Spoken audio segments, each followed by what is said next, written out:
Okay, I think we'll go ahead and get started. I want to be respectful of everybody's time. So thank you everybody for joining us. This is our first Zoom of the new year. So I want to wish everybody a happy new year. I hope we have a healthy, safe, and peaceful new year. And thank you for taking the time to join us for this session, which is called Looking Back, Looking Forward, a review of Mideast affairs and thoughts on the year to come with Ambassador Dore Gold and Lieutenant Colonel Sarit Zehavi. This call is going to be on the record, and I'll just remind everybody if they want to ask questions to please use the raise hand function. So we're going to start with Ambassador Gold, who's president of the Jerusalem Center for Public Affairs. He was the 11th permanent representative of Israel to the United Nations from 1997 to 1999. He also served as the Director General of the Ministry of Foreign Affairs of Israel in 2015 and 16. In that capacity, he was instrumental in expanding Israel's ties in the Arab world, the Far East, and in Africa.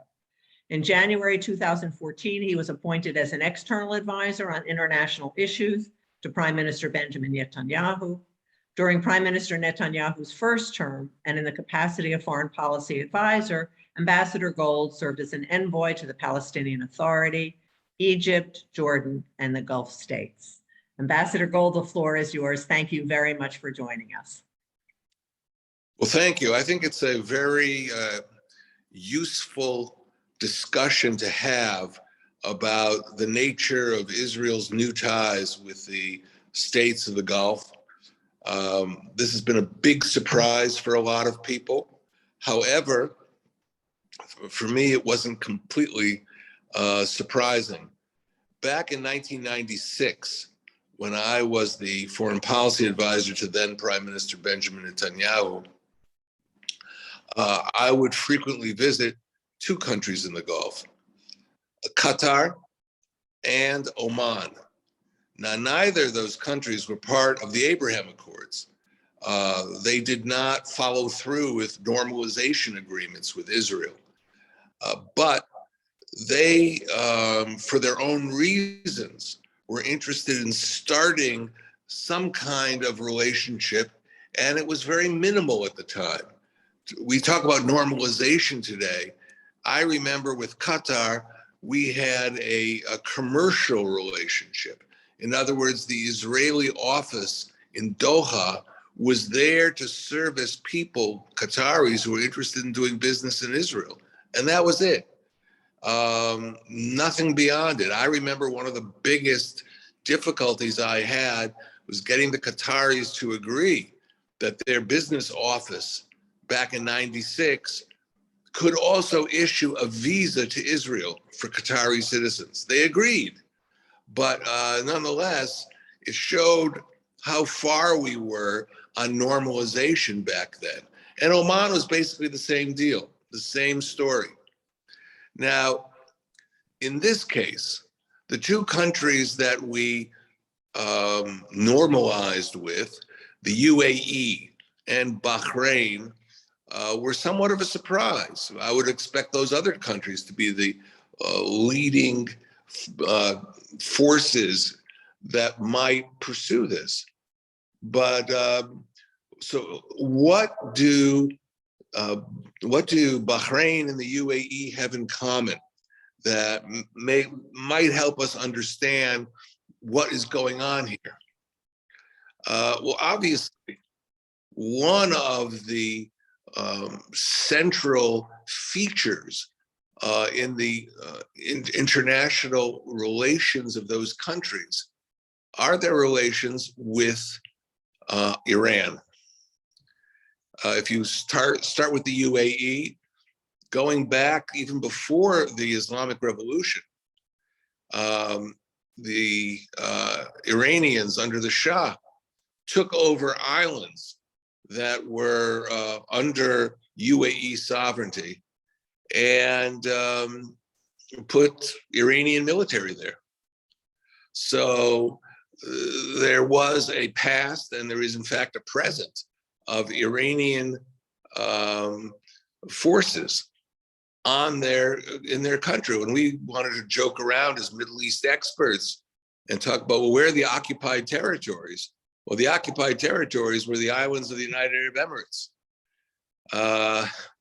So they have had a very tough experience. I wrote a book, The Rise of Nuclear Iran, and in doing so, I tried to study Iranian attitudes towards their neighbors. And you can find members of the Iranian parliament who refer to all these countries as territories that once belonged to Iran. And if you get out old maps of the Safavid Empire, that was the empire in the 17th century of the Iranians, Safavid Empire covered the United Arab Emirates. And so when the Iranians sit in a closed room with themselves, they can certainly make reference to the UAE as territory that was once Iranian. Moreover, there has been a history of immigration and movement of peoples from Iran into the UAE.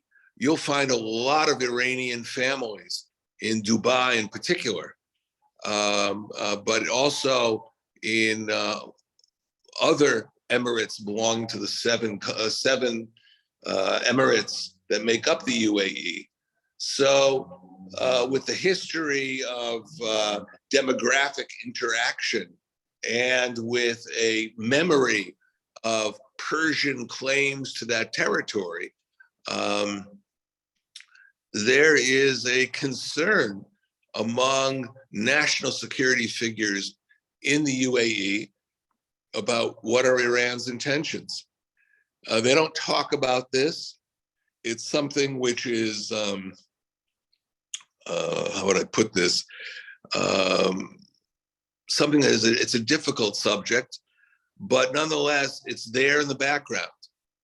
And it makes the UAE more prepared to reach out to distant supporters and neighbors to protect it.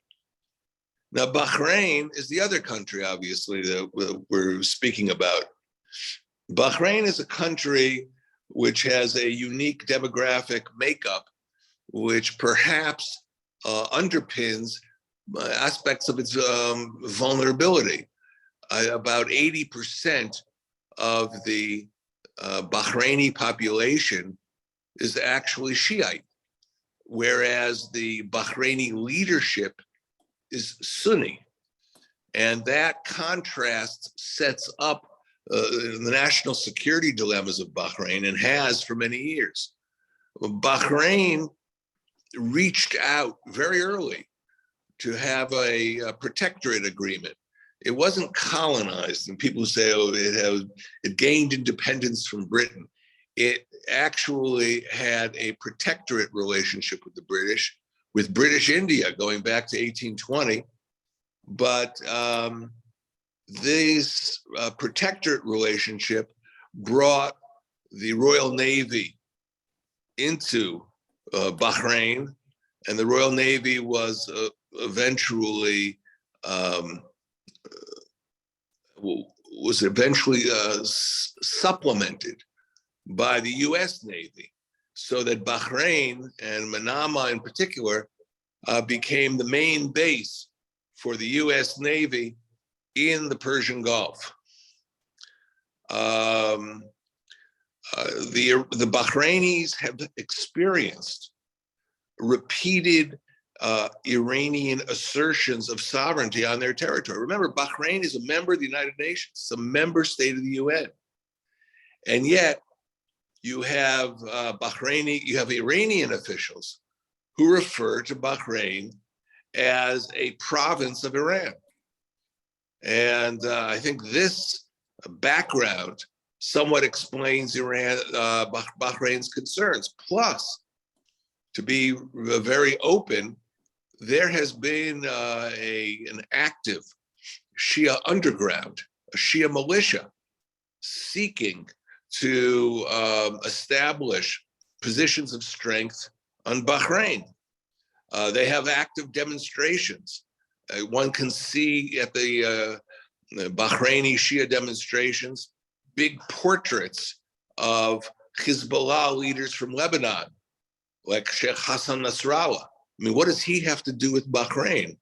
Well, they're all connected to Iran and Iran's assertions of influence.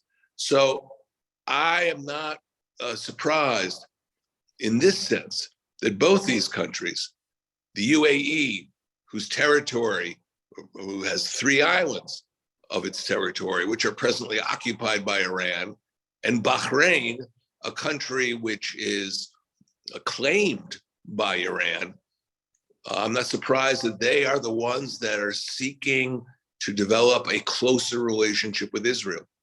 And that's precisely what has happened. Now, how long is this going to last? I'll be open with you. Heading the Jerusalem Center for Public Affairs, we decided to build a network of think tanks in the Gulf region and in the Middle East in general that would allow us to take this normalization trend and deepen it.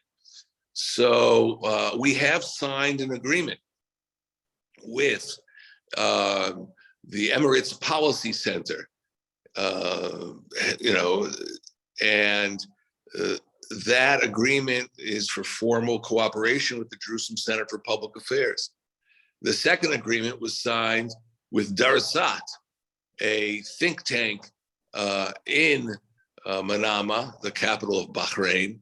It's run by Sheikh Abdallah, who is a member of the royal family of Bahrain. He's a relative of the king, but he is also the deputy foreign minister. So we have had these ties with these 2 countries as a think tank, and I felt that they could be sort of like the canary in the coal mine. If they go, then we know the relationship is going to go or become much more difficult in the period ahead. But to their credit, neither Bahrain nor the UAE have shown any signs of wanting to make themselves distant from Israel on the official level and distant from us on the unofficial level. And I think we have to do more to tighten those relations. I think I'll stop here, and I'll gladly in the Q&A fill in areas that you might be curious about. How it began, how they reached out to us, what was it like? But we can discuss that in the Q&A. Okay, great. Or maybe we'll ask you to take a look at your crystal ball during the Q&A as well. Next, we're fortunate to have Lieutenant Colonel Sarit Zehavi. She's the founder and CEO of Alma Research and Education Center. She served for 15 years in the Israel Defense Force Intelligence Corps, initially in the research and analysis section, and later on with the Northern Command. She holds an MA in Middle East Studies from Ben Gurion University, and she's held informative, in-depth briefings in Washington, D.C. with United States senators and representatives to advise them on the security developments in Lebanon and Syria, and is recognized worldwide as an expert authority and an impactful speaker on the security issues Israel faces today. So thank you very much for joining us. Do you want to share your screen at the beginning, or do you want to make some introductory comments and then share your screen? How would you like to proceed? Yeah, I will begin with sharing my screen since I want to connect to what Ambassador Gold said. And he talked about the Iranians everywhere in the Middle East. And I want to start with how this year just started. This is January 3rd, the annual day for the assassination against Soleimani, who was the head of Quds Force, that actually was the commander of all the Iranian militias in the Middle East. And this is how he was commemorated everywhere in this region, from Gaza to Beirut to Lebanon, and even in Iraq. And you can see the Israeli and American flags on the floor just nearby where Soleimani was assassinated. So I think this is a clear message to how this year is actually opened. Following or along with that, There were a few incidents that the Iranians here and there carried out some attacks against American forces in the region, maybe in Iraq. And one of them then said a drone, while on its wings, they wrote clearly that the drone was sent in Baghdad against American forces in Baghdad as a revenge to the killing of Soleimani and Muhandis. If I'm now trying to focus on the military level, speaking about the challenges that we are facing, I think that here from the Alma Center, with the research we've made in the past year, we understand that the challenges are changing, are developing, and we used to talk all the time of rockets, around 150,000, maybe more. Very few of them may be accurate rockets. We understand now that there is more. There are also anti-air systems that were provided to Hezbollah by Russia, by Iran, that are challenging us. There are UAVs, we called it a UAV army. We published a report on that. We estimated that Hezbollah is holding, Hezbollah alone, not including all other militias, is holding around 2,000 UAVs. And when you hear the Saudis just last week talking about the attacks they had by the Houthis, killing Saudi civilians of UAVs, you understand that this number is not imaginary. When I myself, I live 6 miles from the Israeli-Lebanese border, and I'm traveling there all the time. And I must say that also in this, I see like a development and change. And, you know, sometimes the sites are speaking for themselves when we try to conclude from bottom up. And we see more growing self-confidence of Hezbollah on the border. If I can say, when I first assigned to the Northern Command in 2007, we couldn't see Hezbollah taking pictures of us like, you know, in the open, and they always used to hide. And now they're just standing there on a rock to make sure that we can see them and taking pictures of us. Sometimes doing that, by the way, accompanied by the Lebanese army. We see more and more Iranian symbols on the borderline, including all this commemoration of Soleimani. If I'm trying to look to the past year, of course, I cannot ignore what happened in the Guardian of the Wall. And here we've learned two things. First, we've learned, maybe three. We've learned that Hezbollah is not joining the party. The crisis in Lebanon, the economic and political crisis in Lebanon, prevents Hezbollah from joining the party. By the way, in previous times as well, it didn't join the party except for 2006. We also seen, and I can't ignore that as a resident of the Galilee, that there is also a challenge with the Arab society in the Galilee. And I'm saying that though they are my neighbors, but we have seen that during the Guardian of the Wall, many of the main roads in the Galilee were blocked by the riots. Even if it was not as violent as it was in the mixed cities, the main roads were blocked, something that created, you know, a new focus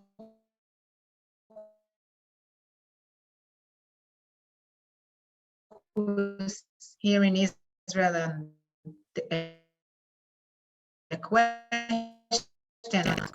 Another thing we have learned is that Hamas can open another front, not Hezbollah, not only Hezbollah, Hamas itself is capable of opening another front from Lebanon. And I must tell you that day that there was a launching of rockets from Lebanon to Shfarm in a range of about 40 kilometers.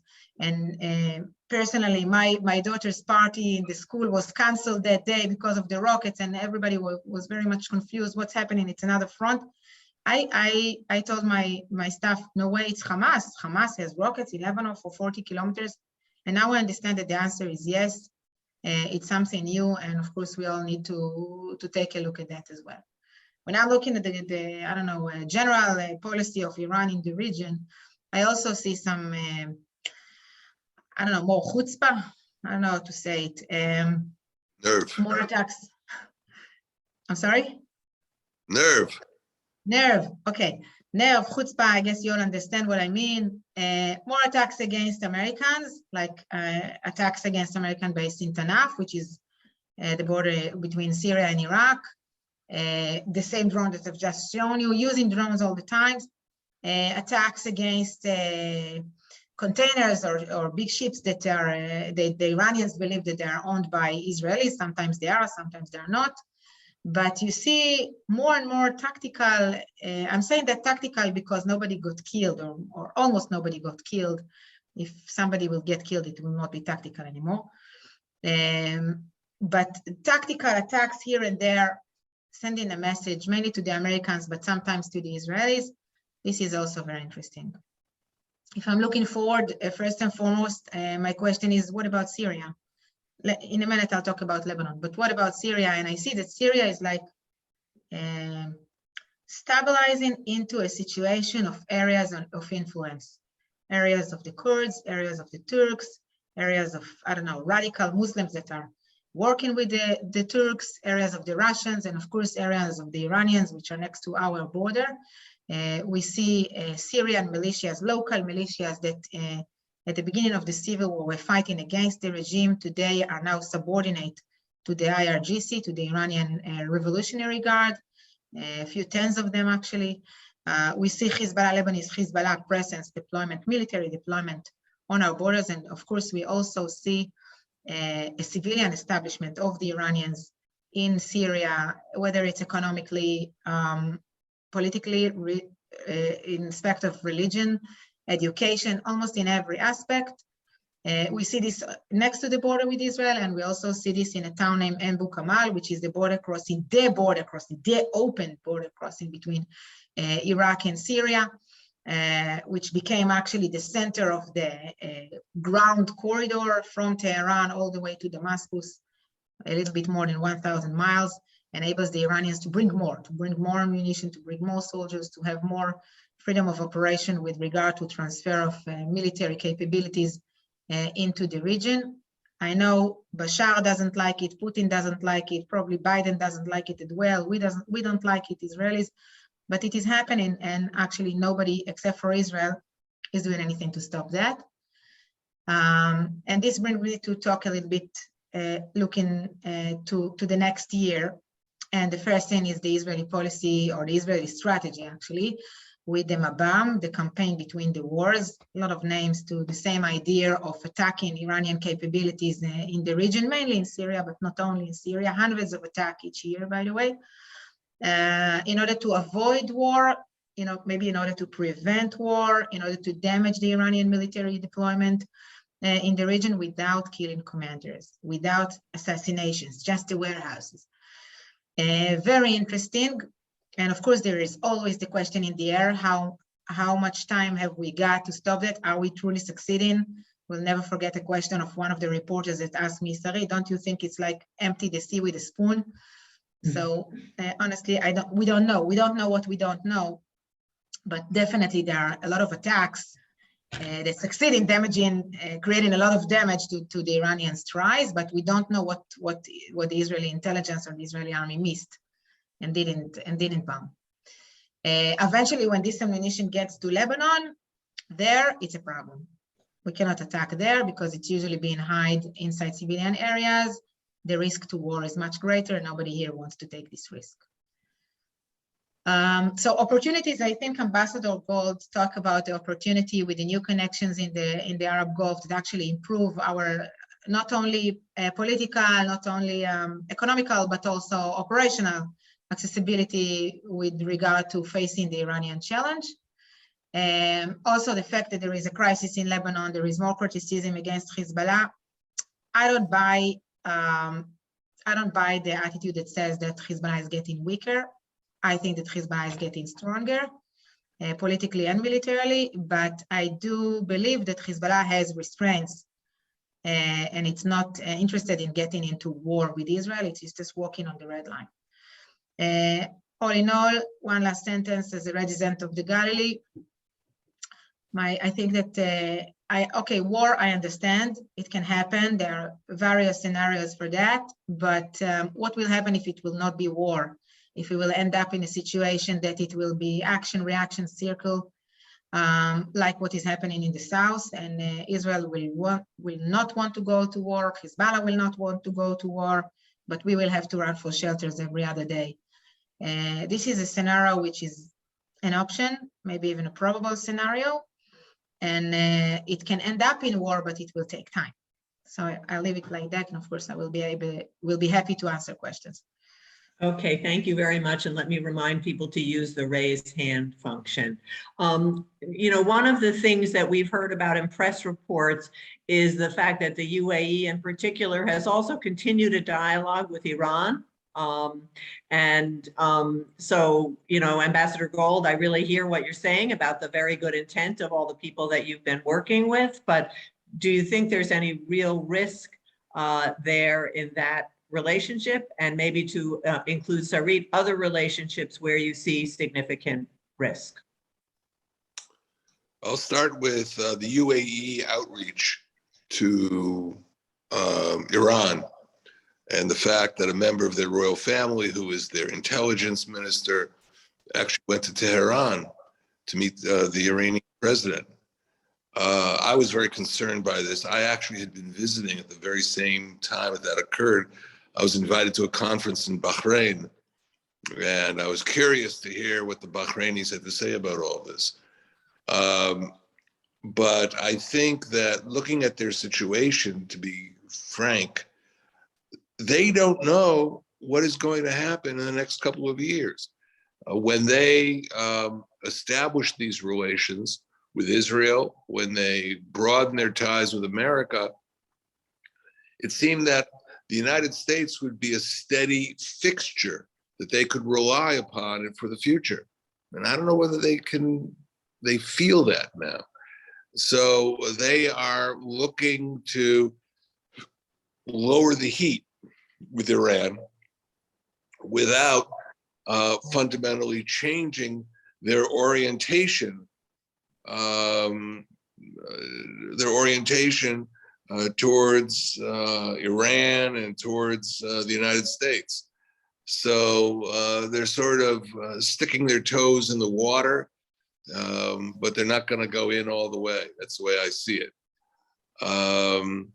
In terms of Iran's outreach in the region, it is going to continue and it's going to intensify, and it's going to lead also to more possible ties between Israel and countries in the Middle East with whom we did not have ties. About a year ago, we had an outreach made by Bedouin tribes in Iraq and in Syria to my center. And we did a Zoom call with them in Arabic. So, you know, there are, you know, new options. Now, why did they reach out to us? Because these are Sunni Bedouin tribes. And as Iran spreads its influence through Shia militias in Iraq and in Syria, it obviously puts them in the corner. So, you know, I don't know where that's going to lead. And we are not official Israeli government, although we have people in our center who have been in government and have good government ties, and we share our experiences with the government and with the military. So I think a lot of the alignments and connections in the Middle East are going to further develop and change, and we have to be prepared for that.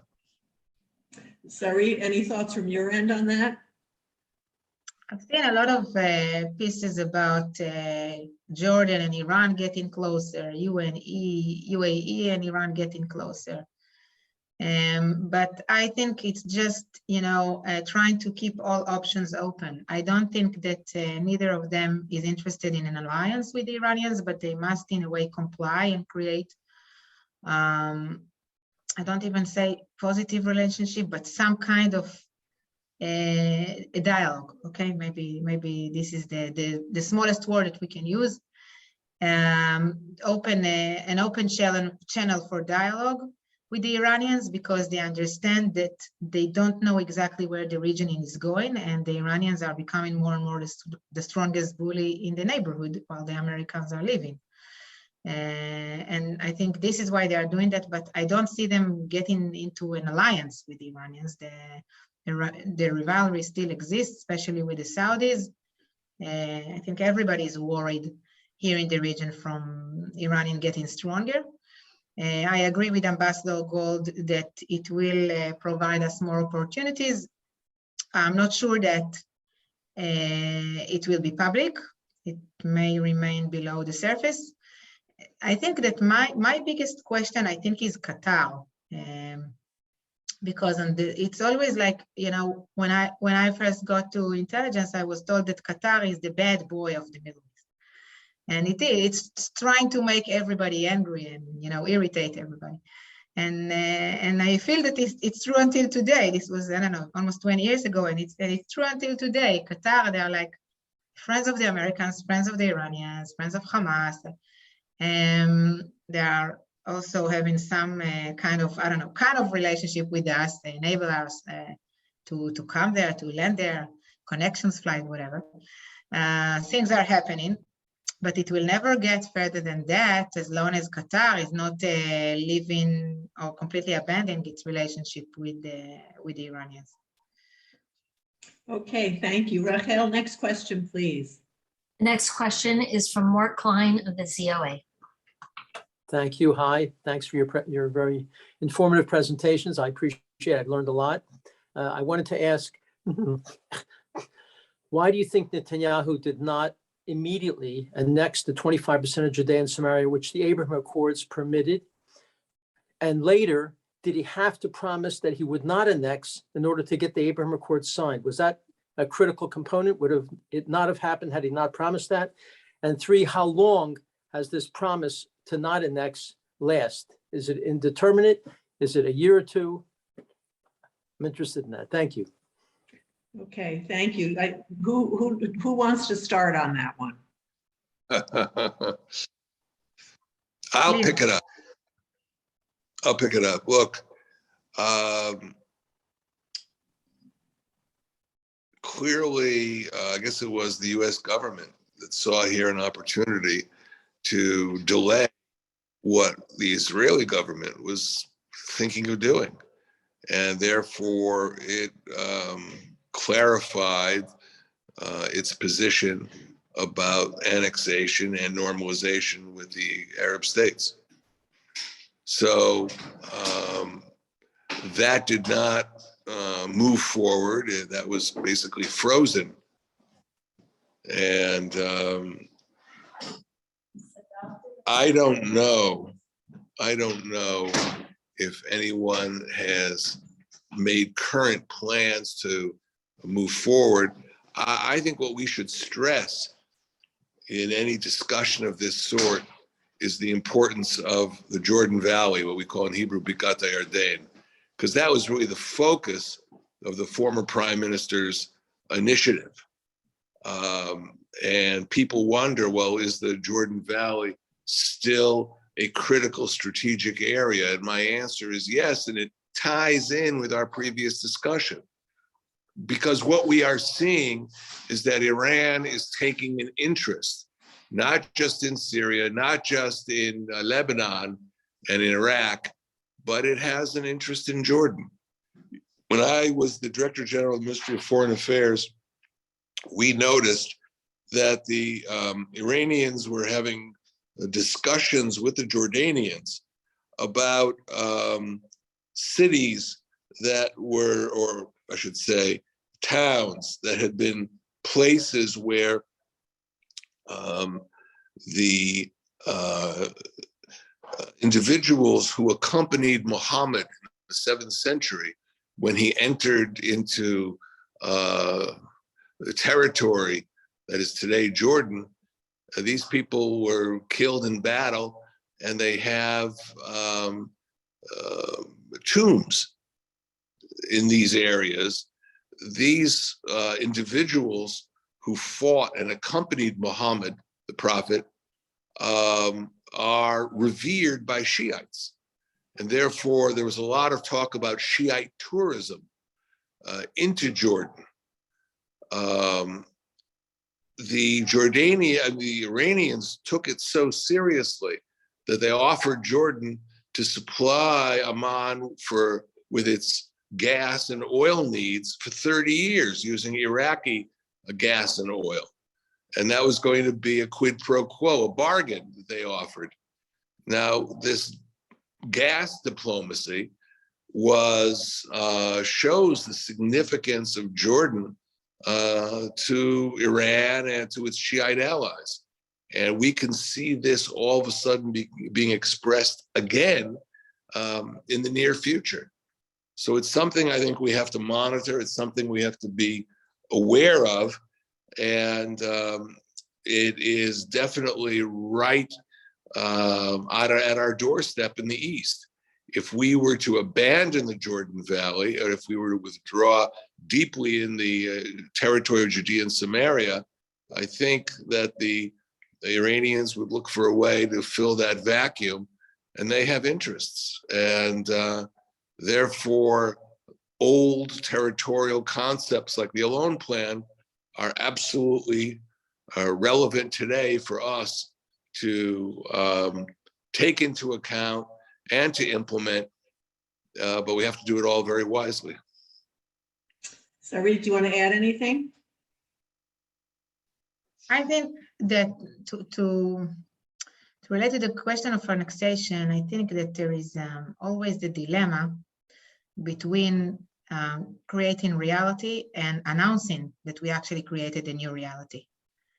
And I guess that Netanyahu eventually, maybe under American pressure, decided not to say it out loud, not to annex the territories in a very public way and symbolic way, but definitely things are happening there, and settlements are being built, or communities. I don't want to take any political view here, but I think that eventually what Netanyahu understood is that it's very important to create a new reality, and maybe afterwards to deal with saying that out loud and announcing its policy out loud.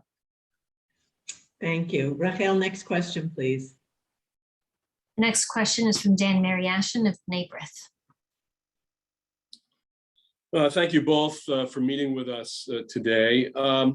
Sarit has mentioned the drone attacks in Syria and Iraq on US bases. That was for the anniversary of the Soleimani killing, but not that long ago, we had attacks also that were also on our bases. This has been now a real feature of Iranian proxies. I believe the previous attacks actually were connected to just before the resumption of the JCPOA talks in Vienna. So this question is really for Dore, who knows our geopolitical community here, and it is, why is it that it seems that these attacks now are being carried out with impunity and really are not being answered? And I'm not only talking about answered in a military way, but I'm also talking about general public statements about this kind of, my word, bullying by the Iranians and their proxies of the United States, and by extension also our partners in Europe and Israel. Look, it's a very good question. And, you know, I recall, if we go back, I just don't remember the dates with precision, but, you know, 2017, 2018, the escalation of drone attacks and ballistic missile attacks from the Yemen theater into the heart of Saudi Arabia. I mean, the Houthis who were operating for the Iranians. The Houthis unleashed their forces against the capital of Saudi Arabia, Riyadh. They sent their forces against Aramco facilities. 20 years ago, this would have been a reason for America to even consider a military retaliation. But by the way, this occurred under the Trump administration. There was no retaliation, there was quiet. And I think the Iranians misinterpret American moderation as weakness or as a acquiescence to their offensive. Iran is determined to take over the Middle East. You have to understand that. And unless you find a way to assert a counterpunch to what they're doing is just going to get worse for all of us. Sarit, anything you want to add to that?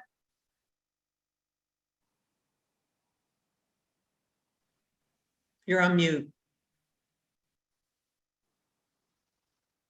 Well, you know, your question, Dan, was about the policy of the Americans. So I was very happy that you didn't address the question to me, because honestly, I don't know why the Americans are not saying anything about that.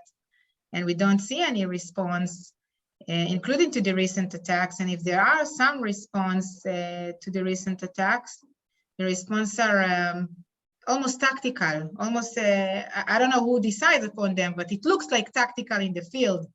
Almost exchange of fire rather than response. And I'm very sad for that, because, and I just published a piece in Jerusalem Post saying that there should be a message, this should be delivered to the Iranians. And it doesn't matter if it's boots on the ground or not, there should be a message, it should be delivered that the Americans are still here, making sure that nobody damaged their interest and nobody is attacking their allies. And I'm not sure that this message is being delivered in the past decade. Thank you. Rachel, next question, please. The next question is from Mindy Stein of Amuna. Thank you for the presentation. I'm wondering what can be done to convince China that it's not in China's best interest to block efforts to isolate Iran. What I keep hearing is that China does not like instability in the region. And I don't know why we can't use the leverage of Saudi Arabia with their gas and oil, their oils, to help China. And also to talk about this China-Russia axis that we have now. Just remember one thing. Can you hear me? Yep. Both China and Russia are anti-American forces. And when they see local players like Iran giving America a bloody nose, they have no reason to intervene. They like it. I'm putting it in very, direct terms, but I don't see China taking a different position. I believed at one point that China was not a geopolitical power, it was an economic power. I've changed my view. When they see America withdrawing, they want to fill the vacuum. They don't have aircraft carriers. I think they have one that they've been building for 10 years, but they are going to be there. They're in Africa, and they're going to be all over the Middle East. Sarit, on this one, do you have any comment? Look, we always say the Shiite axis, the Shiite axis. Actually, this Shiite axis is not Shiite. It's an axis. And part of the axis, as Ambassador Gold said, is China, is Russia, it's Venezuela. We view the Iranians completely differently than the Russians and the Chinese. We view the Iranians as a danger, as an enemy. The Russians and the Chinese view Iran as somebody you can make business with. And if this business is profitable, so why not? And that's it. I don't think they view it the same way we view it, and they don't see the threat the way we see the threat. And that's why you see them even providing components for the ammunition. And I'm laughing because I personally witnessed that. So for ammunition, components for ammunition, or maybe even for I don't know, for nuclear capabilities. Rachel, next question, please. The next question is from Malcolm Holmline. Hi to both of you, and thank you as always. I wanted to ask Dore if you could comment about the warming relationship with Jordan. Is it tactical? Is there a real shift? The fact that Gantz was there and the repeated visits and the more positive comments. And Sarit, about the militia groups and front groups for Iran that seem to be expanding their activity. The fact that you have 8 attacks in a single day through drones, through other means against US and other forces, Iraq, Syria. Is this a shift? Is this just a way of them avoiding direct casualties and just putting their other people out front? And especially as this applies in Syria, where the recent attack exposed how much the Iranians are still succeeding in getting weapons into Syria. So Sarit, why don't you start with Malcolm's second question, and then we'll go to Ambassador Gold for the first question. You know, when I take the groups to the border, I always tell them that the Iranians will fight the Sunnis until the last drop of blood of the Arabs. Right. And they will fight Israel until the last drop of blood of the Palestinians. So as long as it's not Persian blood, why not using it? It's cheap. And of course, it's not cheap in my point of view, it's cheap in their point of view. And yes, this is what the Iranians are doing. They are recruiting locals or using Afghanis and Pakistanis in order to execute their own wars. And I think they are quite successful in doing that, because eventually these people don't have any other option. It's not about ideology, it's about the bread and about medicines and about education, basic, very, very basic needs of this population that has been suffering for a decade from the civil war. So when these mercenary militias in Syria were offered, the commanders and the soldiers were offered either to be expelled after they lost in the battles in 2018, either to be expelled outside of the region or to be dead, or to become subordinate to the Iranians. Some of them, many of them, chose the third option. And that's how you end up in a situation that you see 36 militias over there on the other side of the border. Adding to that, the fact there is Hezbollah there. As to the Jordanians, again, I don't see the Jordanians getting closer to the Iranians because they like the Iranians, because they share the same ideology, because it's an axis. They're not going to become part of this Shiite axis that I've mentioned. They want to create an open dialogue, by the way, also with the Syrian president, because they are worried from their own security, whether it's the Iranians themselves, Shiite influence, etc., whether it's ISIS, whether it's the drug industry as well. And that's why, you know, it's not if you can't win them, join them, but if you can't win them, talk to them. I think this is what they're doing. Thank you. Ambassador Gold, please go ahead, sorry. So you were asking about, is the Jordanian-Israeli relationship warming up now? Well, I think there are some signs that it has improved a little bit, but I wouldn't plan on a vacation in Aqaba. We've had a lot of problems with Jordan, and it's not because the Jordanians suddenly are planning to convert to Shiism. I think it has to do with the new geopolitics. They're not certain the US is going to be there. They have a traditionally complex relationship with Saudi Arabia. They're constantly concerned that we in Israel are going to turn over control of the Al-Aqsa Mosque to Saudi Arabia and kick Jordan out. I mean, these are the kinds of obsessions one has to deal with. What can I say? I think that Jordan was the first country to really point out the magnitude of the Iranian threat. You might remember the expression Shiite crescent. It was first used by King Abdullah of Jordan, speaking right after the Gulf War about the Iranian entry into our part of the Middle East. So he's been on this case, but I think that he has been very nervous about what kind of support Jordan will get in the future. And that makes him a little bit more distant from Israel and even distant from some of his Gulf partners, and not supportive of the Abraham Accords. There's a lot of work, diplomatic work, that has to be done with Jordan.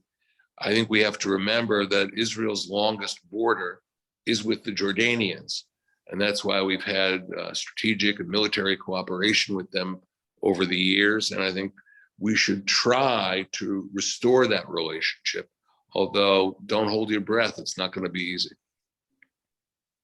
Okay, thanks very much. We have two more questions. Rachel, next question, please. Next question is from Bob Sugarman, past chair of the Conference of Presidents. Thank you very much. Thank you both for your insights. I want to go back for a moment to the subject that Mort Klein raised, and that is, or a related question about the future of the possible two-state outcome. I mean, we all know that the present coalition members have very, very different views on that subject.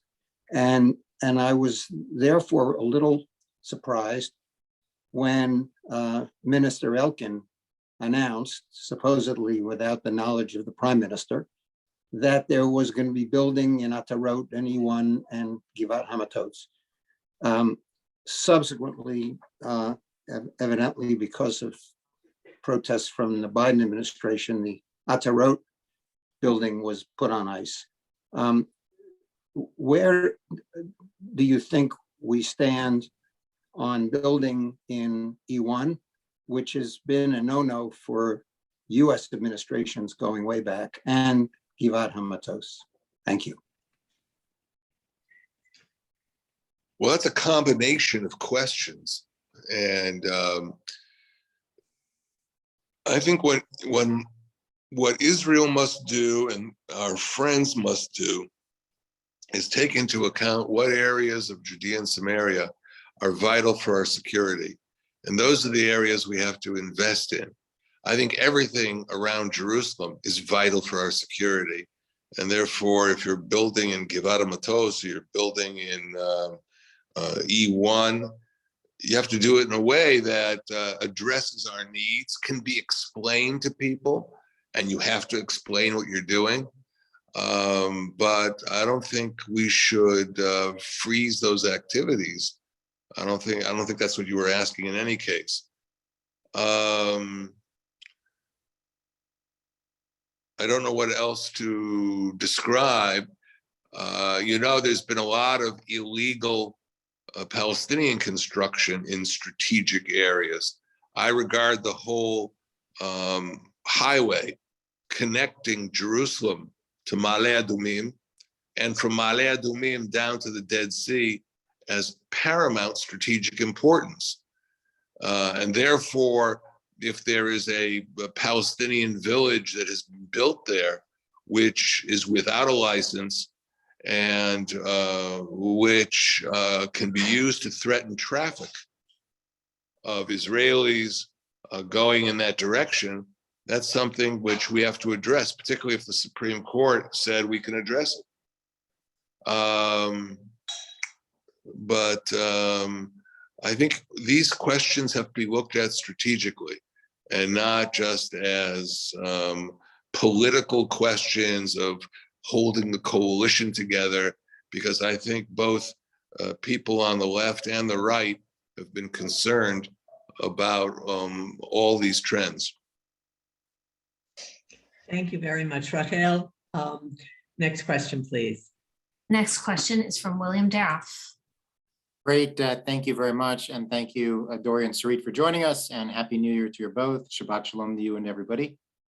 Two questions. First, for Ambassador Gold, two evergreen questions. The first is for Ambassador Gold, what's it going to take to get the Saudis to normalize relations with Israel? The sort of conventional wisdom is that the king needs to pass on for there to be a generational change. Do you think that's really what's holding it up? And how realistic is that as sort of being what will make a difference? And then for both of you, when I was in Israel last week, I heard, speaking of evergreen questions, great concern in the IDF about the post-Abbas PA, the friction that's occurring there between Fatah and Hamas and sort of in general. Again, what's your sense, for both of you, what's your sense of what it's going to look like when Abbas moves on? Is it going to be a week of turmoil, or is it going to be months of a third intifada as everybody's positions themselves? Would love to get your sense on both those questions. And again, thank you both for joining us. And maybe Ambassador Gold to start off with the Saudi question. First of all, all of you know that I wrote a rather difficult book on Saudi Arabia back in 2003, Hatred's Kingdom. And I wrote the book at the time because when we were in the second Intifada, we found when the IDF went into Hamas headquarters that there were payment slips and receipts and deposit slips, all from Saudi Arabia, showing that Saudi Arabia was funding anywhere from 50% or more of the Hamas budget at the time. And then Saudi Arabia was behind the funding of bus bombings that were occurring in Tel Aviv, Jerusalem, Ashkelon, Haifa. And if Saudi Arabia was using its propaganda arm to attack Israel, which it did at the time, we had to respond, and that's why I responded. Today, we're in a different world. Saudi Arabia is no longer giving a nickel to Hamas. In fact, they've been imprisoning Hamas members in Saudi Arabia. And they are moving ever so slowly into a better relationship with Israel. When is it going to become something more open? I think the key factor here is US diplomacy.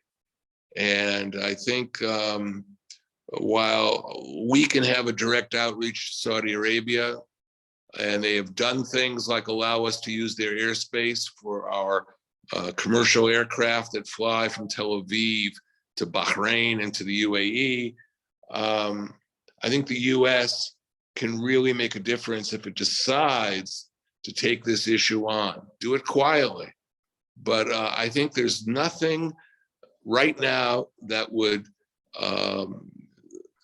nothing right now, if you want to use diplomacy to deliver the Iranians a tough blow, there's nothing like creating a Saudi-Israeli open relationship.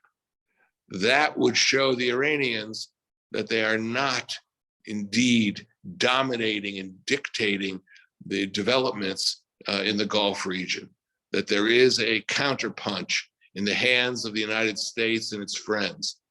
And I would hope somebody is thinking about that in Washington, because it could make a big difference for the security of our whole region. So Reed, on the second part of William's question? Look, I think that there are three scenarios to your question about the day after Abbas, if I can say this way. First scenario, which is the scenario that I think us Israelis are hoping for, is that the Palestinian Authority will survive and someone will come up. One leader will stand up and take the lead. But I'm sorry, I don't see anybody's doing that and taking the lead in a way that he will be able to stabilize the situation. Second scenario, as you posed, is a scenario of a chaotic situation that will last for quite a while. And the third scenario, which I think is the most probable one, is that Hamas will take the lead. Hamas is building its power in the West Bank. Palestinian Authority is trying to fight that. But the problem is that many of the Palestinians hate the Palestinian Authority more than they hate Israel. The Palestinian Authority succeeded to build its image as a corrupted entity that do not do anything for the Palestinians themselves. And to this vacuum, when there is no one there, Hamas enters and builds its support and capabilities over there. So again, there is a difference between what I hope for, what I see is happening, and I truly hope that my evaluation will come up wrong. Eventually, the Palestinian Authority will survive this. Wonderful. Well, we are exactly at our time of concluding at noon Eastern time. So let me thank both you, Sarit Zehavi, and you, Ambassador Dore Gold, for being longtime friends of the Conference of Presidents and for joining us today. Again, I want to wish everybody a happy new year and a Shabbat Shalom. And on behalf of our chair, Diane Loeb, and our vice chair, Malcolm Hoenlein, thank you all very much. Be safe and healthy, and watch your emails for announcements of a Zoom for late next week. Thank you all very much, and be safe. Thank you. Thank you. It was a pleasure. Bye-bye. Bye. Thank you, guys.